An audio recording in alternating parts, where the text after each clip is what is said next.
How to use because in a sentence. Keep watching to see some sentence examples.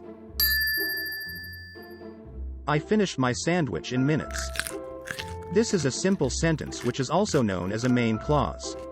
To use the conjunction because, you will need to replace the full stop with a comma and create a subordinate clause, telling the reader why you have finished the sandwich in minutes. Let's use the subordinate clause, because I was hungry. I finished my sandwich in minutes because I was hungry.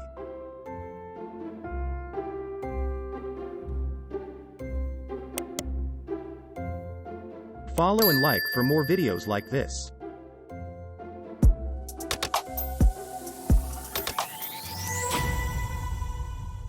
Here are some activity ideas. Relative pronouns in a sentence. Did you know you could do this? Students writing. Follow and like. Let's write. And a noun. What is an expanded noun?